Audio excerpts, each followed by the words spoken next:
ಇಲ್ಲ ಇಲ್ಲ, ನಮ್ಮಿಬ್ರದ್ದು ಹೇಳಲೇಬೇಕು ಹೇಳಲೇಬೇಕು. ಈಗ ನಮ್ದು ಎಷ್ಟು ಡೆಡಿಕೇಶನ್ ಅಂದರೆ, ನಾವು ಆ ಕಾಲದವ್ರಲ್ವಾ, ಒಂಥರ ಓಲ್ಡ್ ಸ್ಕೂಲು. ಟೀಚರು ಸ್ಕೂಲಿಗೆ ಬನ್ನಿ ಅಂತ ಹೇಳ್ತಾರೆ ಅಷ್ಟೇ. ಟೀಚರ್ ಮುಂದೆ ಬಂದು ಟೀಚರ್ಗಿಂತ ಮೊದಲು ಬಂದು ಕೂತ್ಕೊಳ್ಳೋರು ನಾವೇ. ಆ ಥರ ಬಾಬಿಯವರು ನಮ್ಮದು ಈ ಸಿನಿಮಾ ಪ್ರಮೋಷನ್ಗೋಸ್ಕರ ಫಸ್ಟ್ ಎಲ್ಲರಿಗೂ ನಮಸ್ಕಾರ. ಬಾಬಿಯವರು ಒಂದು ಗ್ರೂಪ್ ಮಾಡಿದ್ದಾರೆ. ಅಂದರೆ ಈ ಪ್ರಮೋಷನ್ಸ್ಗೆಲ್ಲ ಯಾರ್ಯಾರು ಬರಬೇಕು, ಎಷ್ಟೊತ್ತಿಗೆ ಬರಬೇಕು, ಇದೆಲ್ಲ ಒಬ್ಬರು ಮಿಸ್ ಔಟ್ ಆಗಬಾರ್ದಲ್ಲ, ಅದಕ್ಕೊಂದು ಗ್ರೂಪ್ ಮಾಡಿಬಿಡ್ತಾರೆ. ಆ ಗ್ರೂಪ್ನಲ್ಲಿ ಏನಂದ್ರು, ಇವತ್ತು ಎಲ್ಲರೂ ಒಂಥರ ಮದುವೆಗೆ ಹೋಗೋ ಥರ ನೀವು ಶೃಂಗಾರ ಮಾಡ್ಕೊಂಡು ಬರಬೇಕು, ಮದುವೆಗೆ ಮನೆಗೆ ಬಂದಿರೋರ ಥರ ನೀವು ಶೃಂಗಾರ ಮಾಡ್ಕೊಂಡು ಬರಬೇಕು ಅಂತ.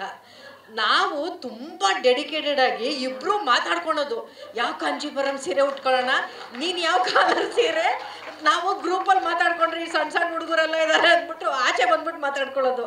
ಈ ಮಲ್ಲಿಗೆ ಹೂ ಮುಡ್ಕೋತಾ ಇದೆಯಾ, ಒಡವೆ ಹಾಕೋತಾ ಇದೆಯಾ, ಈ ಥರ ಎಲ್ಲ ಮಾತಾಡ್ಕೊಂಡು ನಾವಿಬ್ಬರು ಬಂದ್ವಿ. ಆದರೆ ಇಲ್ಲಿ ಬಂದ ಮೇಲೆ ಗೊತ್ತಾಯ್ತು, ನಾವು ಮದುವೆಗೆ ಬಂದಿರೋರು.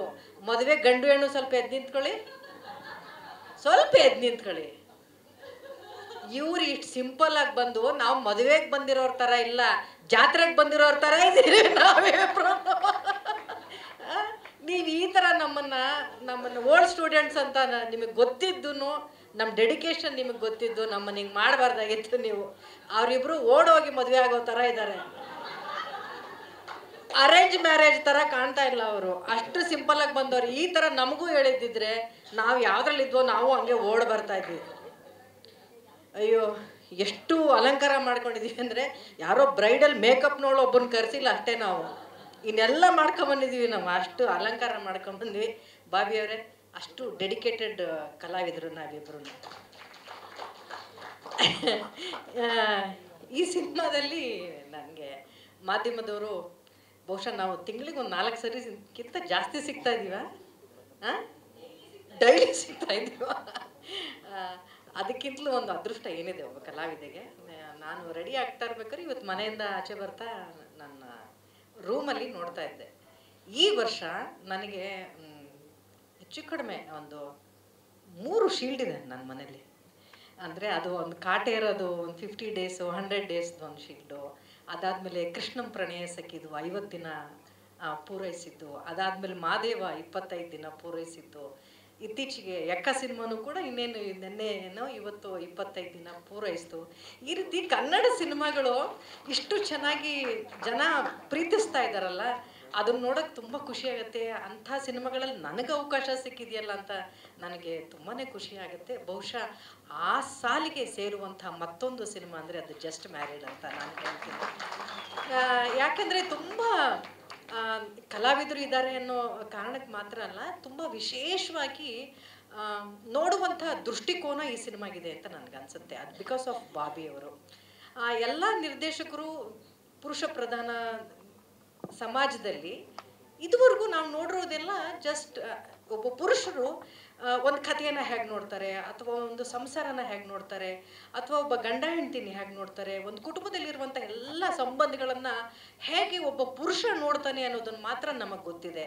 ಆದರೆ ಒಬ್ಬ ಮಹಿಳೆ ಅದನ್ನು ಯಾವ ದೃಷ್ಟಿಕೋನದಲ್ಲಿ ನೋಡಬಲ್ಲಳು ಅನ್ನುವಂಥ ಸೂಕ್ಷ್ಮತೆ ಬಹುಶಃ ಈ ಜಸ್ಟ್ ಮ್ಯಾರಿಡಲ್ಲಿ ಸಿನಿಮಾದಲ್ಲಿ ಸಿಗುತ್ತೆ ಅಂತ ನನಗನ್ಸುತ್ತೆ. ಆ ಸೂಕ್ಷ್ಮತೆಯನ್ನು ತುಂಬ ಚೆನ್ನಾಗಿ ಹೇಳಿದ್ದಾರೆ. ಆಮೇಲೆ ಅವ್ರಿಗಿರುವಂಥ ಡೆಡಿಕೇಶನ್ ಇದೆಯಲ್ಲ, I was really surprised. First time ಒಬ್ಬ ಮಹಿಳಾ ನಿರ್ದೇಶಕಿ ಅಂದಾಗ ಎಲ್ಲರಿಗೂ ಒಂದು ಅನುಮಾನ, ಮಾಡ್ತಾರಾ, ಹೇಗೆ ಮಾಡ್ತಾರೆ ಅಂತ. ಬಟ್ ನನಗೆ ಅವರು ಕತೆ ಹೇಳಿ ಆ ಕಥೆಯ ಹೇಳುವಾಗ ಅವ್ರಿಗಿರುವಂಥ ಕಾನ್ಫಿಡೆನ್ಸ್ನ ನೋಡಿದ ಮೇಲೆ ನನಗನ್ಸಿದ್ದು, ಅವರ ನಿರೀಕ್ಷೆ ಮಟ್ಟಕ್ಕೆ ನಾನು ಆ್ಯಕ್ಟ್ ಮಾಡ್ತೀನ ಅಂತ ನನಗೆ ಅನ್ನಿಸ್ತಾ ಇತ್ತು. ಅಷ್ಟು ಒಳ್ಳೆಯ ನಿರೀಕ್ಷೆ, ಅಷ್ಟು ಒಳ್ಳೆಯ ಕಾನ್ಫಿಡೆನ್ಸ್ ಇತ್ತು. ನೀವು ನಂಬಲ್ಲ, ಒಂದು ಸೀನಲ್ಲಿ ತುಂಬ ಒಂದು ದೊಡ್ಡ ಕ್ಲೈಮ್ಯಾಕ್ಸ್ ಸೀನಲ್ಲಿ ಆ ಸೀನನ್ನು ನನಗೆ ನರೇಟ್ ಮಾಡಬೇಕಾಗಿತ್ತು. ಮಾರನೇ ದಿನ ನಾವು ಶೂಟ್ಗೆ ಹೋಗಬೇಕಾಗಿತ್ತು. ಹಿಂದಿನ ದಿನ ನಾನು ಡೈರೆಕ್ಟರ್ ಜೊತೆ ಮಾತಾಡ್ತೀನಿ. ಯಾಕಂದರೆ ಅದು ತುಂಬ ದೊಡ್ಡ ಸೀನ್ಗಳಿರುವಾಗ ಅವರು ಕನಸಿಗೆ ಅದು ನಿಲುಕಬೇಕು ಅನ್ನೋ ಕಾರಣಕ್ಕೋಸ್ಕರ ಅವ್ರ ಜೊತೆ ಚರ್ಚೆ ಮಾಡ್ತೀನಿ. ಬಾಬಿಯವ್ರು ನನಗೆ ಒಂದೇ ಮಾತು ಹೇಳಿದ್ರು, ನಾನು ನಿಮಗೆ ಸೀನನ್ನು ಓದಲ್ಲ, ನಿಮ್ಗೊಂದು ವಾಯ್ಸ್ ನೋಟ್ ಕಳಿಸ್ತೀನಿ ನೋಡಿ ಅಂತ ಅಂದರು. ನೀವು ಸಿನಿಮಾ ರಿಲೀಸ್ ಆದಮೇಲೆ ಆ ಕ್ಯಾರೆಕ್ಟರ್ ಏನು ಮಾತಾಡಿರುತ್ತೆ ವಿತ್ ರೀ ರಿಕಾರ್ಡಿಂಗ್, ಆ ಡೈಲಾಗ್ನ ಲೆಂತು, ಆ ಮಾಡ್ಯುಲೇಷನ್ ಹೇಗಿರುತ್ತೆ ಅದನ್ನು ವಿತ್ ರೀ ರಿಕಾರ್ಡಿಂಗ್ ಡೈಲಾಗ್ ಅವರೇ ಹೇಳ್ತಾ ನನಗೊಂದು ವಾಯ್ಸ್ ನೋಟ್ ಕಳಿಸಿದ್ರು. ಸಿನಿಮಾದಲ್ಲಿ ನಾನು ಆ್ಯಕ್ಟ್ ಮಾಡ್ಬೇಕಾದ್ರೆ ನನಗೆ ಹೆಚ್ಚು ಡೈಲಾಗ್ ಇರಲಿಲ್ಲ ಕೆಲವು ಸೀನಲ್ಲಿ. ಅವರು ಅದನ್ನು ಅವರ ಡೈಲಾಗ್ನ ಪ್ಲೇ ಮಾಡ್ತಾಯಿದ್ರು ಸ್ಪೀಕರಲ್ಲಿ. ಅವರು ಆವಾಗಲೇ ಹೇಳಿದಾಗೆ ಸಂಗೀತನ ಹೇಗೆ ಪ್ಲೇ ಮಾಡ್ತಾಯಿದ್ರು, ನನಗೆ ಆಡಿಯೋ ಅವರ ಡೈಲಾಗ್ ಬರ್ತಾಯಿತ್ತು, ಅದರ ಜೊತೆಗೆ ರೀ ರಿಕಾರ್ಡಿಂಗ್ ಬರ್ತಾಯಿತ್ತು. ಅಂದರೆ ಆ ಮೂಡ್ ಎಷ್ಟು ಚೆನ್ನಾಗಿ ಸೆಟ್ ಆಗ್ತಾಯಿತ್ತು ಅಂದರೆ ನನಗೆ ನಾವು ಮಾಡಿರೋ ಕೆಲಸ ಏನಾದ್ರು ತುಂಬ ಚೆನ್ನಾಗಿದೆ ಅಂತ ನಿಮ್ಗೆ ಈ ಸಿನಿಮಾದಲ್ಲಿ ಅನಿಸಿದ್ರೆ ಅದು 90 ಭಾಗ ಕ್ರೆಡಿಟ್ ಅವ್ರಿಗೆ ಹೋಗಬೇಕು. ಅಷ್ಟು ಚೆನ್ನಾಗಿ ನೀವು ಅದನ್ನು ಹ್ಯಾಂಡಲ್ ಮಾಡಿದ್ರಿ ಅಂತ ಹೇಳಬಲ್ಲೆ. ನನ್ನ ಗೆಟಪ್ಪಿಂದ ಹಿಡಿದು ನಾವು ತುಂಬ ಚರ್ಚೆ ಮಾಡಿದ್ದೀವಿ. ಅವರು ಇದು ಹೀಗೆ ಇರಬೇಕು, ನೀವು ಡ್ರೆಸ್ನ ಹೀಗೆ ಮಾಡಬೇಕು ಅಂತ ಅವ್ರು ಕೊಡೋ ಇನ್ಪುಟ್ಗಳಲ್ಲಿ ನಾನು ಜಾಸ್ತಿ ಹೋಮ್ವರ್ಕ್ ಮಾಡಿ ನಾನೇ ನಿಂತು ಅದನ್ನೆಲ್ಲ ವಿಗ್ಗೆಲ್ಲ ರೆಡಿ ಮಾಡಿಸ್ಕೊಂಡು, ಯಾಕೆಂದರೆ ನೀವು ಅಷ್ಟು ಬಡ್ತಿ ಕೊಟ್ಟಿದ್ದೀರ ನನಗೆ, ಆ ಬಿಳಿ ಕೂದಲೆಲ್ಲ ನೋಡಿ, ಅದನ್ನೆಲ್ಲ ಆ ಡೆಡಿಕೇಶನ್ ಬಹುಶಃ ಅವ್ರಿಗೆ ಅದ್ರ ಮೇಲಿರುವಂಥ ಶ್ರದ್ಧೆಯಿಂದ ಬಂದಿದ್ದು ಅಂತ ಹೇಳ್ತೀನಿ. ಒಳ್ಳೆಯ ತಾರಾಗಣ ಈ ಸಿನಿಮಾದಲ್ಲಿ. ನನ್ನ ಬೆಸ್ಟ್ ಕೋ ಆ್ಯಕ್ಟರ್ ಇದುವರೆಗೂ ನಾನು ಸಿನಿಮಾ ಇಂಡಸ್ಟ್ರೀಲಿ ತುಂಬ ಜನ ಒಳ್ಳೊಳ್ಳೆ ಕಲಾವಿದರ ಜೊತೆ ಕೆಲಸ ಮಾಡಿದ್ದೀನಿ, ಆದರೆ ಬೆಸ್ಟ್ ಕೋ ಆ್ಯಕ್ಟರ್ ಅಂದರೆ ಅದು ದೇವರಾಜ್ ಸರ್ ಅಂತ ಹೇಳ್ತೀನಿ. ಅವ್ರ ಜೊತೆ ಕೆಲಸ ಮಾಡಿದ್ದು ತುಂಬಾ ಖುಷಿ ಇತ್ತು ನನಗೆ. ಬಾಬಿಯವ್ರಿಗೆ ಹೇಳಿದೆ, ಬಹಳ ವರ್ಷ ಆಗಿತ್ತು ನಾನು ಅವ್ರ ಜೊತೆ ಆ್ಯಕ್ಟ್ ಮಾಡಿ, ಅವ್ರ ಜೊತೆ ಮತ್ತೆ ಮಾಡ್ತಾಯಿದ್ದೀನಿ, ಖುಷಿ ಇದೆ ಅಂತ ಹೇಳಿ ನಾನು ಈ ಸಿನಿಮಾ ಒಳಗಡೆ ಬಂದೆ.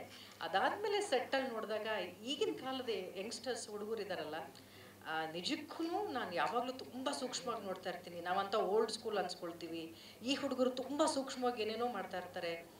ಅದನ್ನೆಲ್ಲ ನೋಡ್ತಾ ಇದ್ರೆ ನಾನು ಕಲಿಯೋಕ್ಕೆ ಸಾಕಷ್ಟು ಇರುತ್ತೆ ಅಂತ ಅಂದ್ಕೊಳ್ತೀನಿ. ಆ ಥರ ನನಗೆ ತುಂಬ ಪ್ರೀತಿಯಿಂದ ಪ್ರತಿಯೊಂದು ಫ್ರೇಮು ನನ್ನ ಜೊತೆಲಿರುವಾಗ ನಾನು ನೋಡ್ತೀನಿ ಅಂತಂದರೆ ದಟ್ ಈಸ್ ಅಂಕಿತಾ. ತುಂಬ ಮುದ್ದಾಗಿ ಆ್ಯಕ್ಟ್ ಮಾಡ್ತಾಳೆ. ಬಹುಶಃ ಕನ್ನಡಕ್ಕೆ ಏನು ಹೇಳ್ತೀರಿ, ಈ ಥರದ್ದು ಒಬ್ಬ ಕಲಾವಿದರ ಅವಶ್ಯಕತೆ ಇದೆ ಅಂತ ಹೇಳ್ತೀನಿ. ಆ ಒಂದು ಫಿಲ್ ಇನ್ ದ ಬ್ಲ್ಯಾಂಕ್ಸ್ ಅಥವಾ ಆ ಒಂದು ಗ್ಯಾಪ್ನ ತುಂಬುವಂಥ ಒಬ್ಬ ಕಲಾವಿದೆ ಅಂಕಿತಾ ನಿಜವಾಗ್ಲೂ ಆಗ್ತಾಳೆ ಅಂತ ನನಗನ್ಸುತ್ತೆ. ಕನ್ನಡದಲ್ಲಿ ಭಗವಂತ ನಿನಗೆ ಒಳ್ಳೊಳ್ಳೆ ಪಾತ್ರಗಳು ಸಿಗಲಿ ಅಂತ ನಾನು ಹೇಳ್ತೀನಿ. ನಿನ್ನ ನಡತೆ ಆಗಿರ್ಬೋದು, ನಿನಗಿರುವಂಥ ಗೌರವ ಆಗಿರ್ಬೋದು, ನಿನಗಿರುವಂಥ ಶ್ರದ್ಧೆ ಆಗಿರ್ಬೋದು, ಬಹುಶಃ ಒಳ್ಳೆ ಪಾತ್ರಗಳು ಸಿಕ್ಕರೆ ನೀನು ಕನ್ನಡದಲ್ಲಿ ಯಾವತ್ತೂ ಮರೆಯೋಕ್ಕಾಗದೇ ಇರುವಂಥ ಒಬ್ಬ ನಾಯಕಿ ಆಗ್ತೀಯ. ಆ ಒಂದು ಅವಕಾಶ ನಿನಗೆ ಚಿತ್ರರಂಗ ಮಾಡಿಕೊಡ್ಲಿ ಅಂತ ಕೇಳ್ಕೊಳ್ತೀನಿ ಪುಟ್ಟು. All the best and again shine. ಅವರು ಆ ಸರಳತೆ, ಆಮೇಲೆ ಹೊಸದೇನೋ ಕಲಿಬೇಕು ಅಂತ ಅಷ್ಟು ಲೀಲಾಜಲವಾಗಿ ಆ್ಯಕ್ಟ್ ಮಾಡೋದಿದೆಯಲ್ಲ, ನಾವೆಲ್ಲ ಮೈ ಮೇಲೆ ದೇವ್ರು ಬಂದಂಗೆ ಆಡ್ತಾ ಇರ್ತೀವಿ. ಒಂದು ಸೀನ್ ಕೊಟ್ಬಿಟ್ರೆ ಅಯ್ಯೋ ಅದೇ ಮೂಡಲ್ಲೇ ಇರ್ತೀವಿ ನಾವು, ಅದು ಆ ಮೂಡಿಂದ ಆಚೆ ಹೋಗೋಕ್ಕಾಗಲ್ಲ. ನಾನು ಸಿಕ್ಕಾಬಿಡೆ ತಲೆ ಕೆಡಿಸ್ಕೊಳ್ತಾ ಇರ್ತೀನಿ. ಒಂದು ಶಾರ್ಟಲ್ಲಿ ಅದು ಚೆನ್ನಾಗಿತ್ತಾ, ಇದು ಚೆನ್ನಾಗಿಲ್ವಾ, ಓಡೋಗೋದು ಮಾನಿಟ್ರಲ್ಲಿ, ಮೇಡಮ್ ಒನ್ ಮೋರ್ ಅನ್ನೋದು. ಆ ಹುಡುಗ ಎಷ್ಟು ಸಲೀಸಾಗಿ ಮಾಡ್ತಾಯಿದ್ರು ಅಂದರೆ ಅದು ಡೈಲಾಗ್ ಹೇಳಿ ಮುಗಿಸಿದ್ರ ಅಂತಲೇ ಗೊತ್ತಾಗ್ತಾ ಇರಲಿಲ್ಲ, ಅಷ್ಟು ಈಸಿಯಾಗಿ ಆ್ಯಕ್ಟ್ ಮಾಡ್ತಾಯಿದ್ರು. ಶೈನ್ ಶೆಟ್ಟಿ ಅವರೇ, ಈ ಸಿನಿಮಾದ ಆದಮೇಲೆ ದೊಡ್ಡ ಹೀರೋ ಆಗಿ ಶೈನ್ ಆಗಿ ನೀವು ಅಂತ ಹೇಳ್ತೀನಿ. It's a beautiful star cast. ಆಮೇಲೆ ಅಜನೀಶ್ ಸರ್, ನಾನು ನಿಮಗೆ ಥ್ಯಾಂಕ್ಸ್ ಹೇಳಲೇಬೇಕು. ಈ ಪಾತ್ರದಲ್ಲಿ ನನಗೆ ಅವಕಾಶ ಕೊಟ್ಟಿದ್ದಕ್ಕಲ್ಲ, ಒಬ್ಬ ಮಹಿಳಾ ನಿರ್ದೇಶಕರಿಗೆ ಅವಕಾಶ ಕೊಟ್ಟಿದ್ದಕ್ಕೆ ಥ್ಯಾಂಕ್ಸ್ ಹೇಳಬೇಕು. ಯಾವಾಗಲೂ ಹೇಳ್ತಾ ಇರ್ತೀನಿ ಸರ್, ನಾನು ಹೆಣ್ಮಕ್ಳು ಅನ್ನೋ ಕಾರಣಕ್ಕೆ ಹೆಣ್ಮಕ್ಳ ಮೇಲೆ ಅನುಕಂಪ ಬೇಡ, ಅವಕಾಶ ಬೇಕು ಅಂತ. ಅನುಕಂಪಕ್ಕಿಂತ ಹೆಚ್ಚಾಗಿ ನೀವು ಅವಕಾಶ ಮಾಡಿಕೊಟ್ಟಿದ್ದೀರಿ ಬಾಬಿ ಅವ್ರಿಗೆ, ಅವ್ರ ಮೇಲೆ ನಂಬಿಕೆ ಇಟ್ಟಿದ್ದೀರಿ. ಬಹುಶಃ ನಿಮ್ಮ ನಂಬಿಕೆಗೂ ಮೀರಿ ಅವರು ಒಳ್ಳೆ ಕೆಲಸ ಈ ಸಿನಿಮಾದಲ್ಲಿ ಮಾಡಿದ್ದಾರೆ ಅಂತ ನನಗನ್ಸುತ್ತೆ.